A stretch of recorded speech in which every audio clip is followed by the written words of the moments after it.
Hey guys, in this video we're going to be talking about 3 questions you may have had while reading the Bible.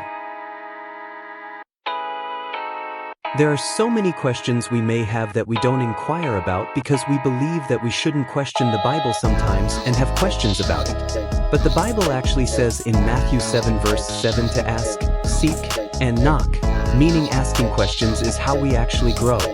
So today, let's break down 3 big questions you might have had reading the Bible. Let's start with the first question.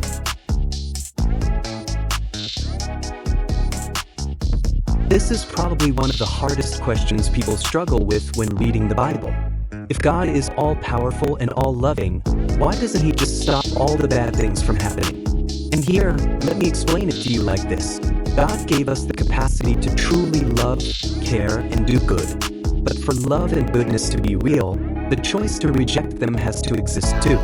If God forced everyone to only do good, we'd be robots, not human beings.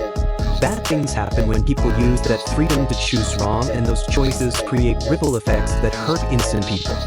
Now, what about things like hurricanes, diseases, or poverty? The Bible actually explains that when humanity fell away from God, creation itself got fractured too in Romans 8 verse 22.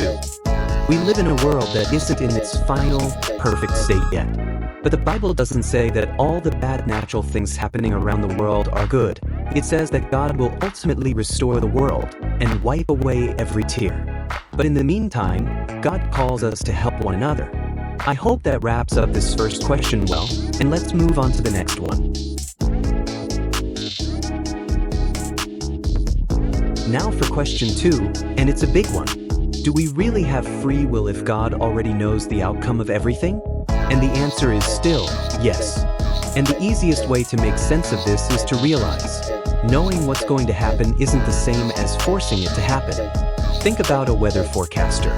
They might know with 100% certainty that it's going to rain tomorrow, but their knowledge isn't what makes the clouds form. They didn't cause the storm, they just saw it coming. God exists outside of time, so He sees our whole life at once. He knows what choice you'll make tomorrow, but the decision still comes from you, not Him controlling you like a puppet. Hopefully that clears up that question, and let's move on to the last one.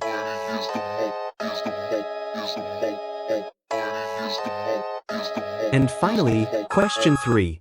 Why are there so many Bible translations, and is the original message getting changed?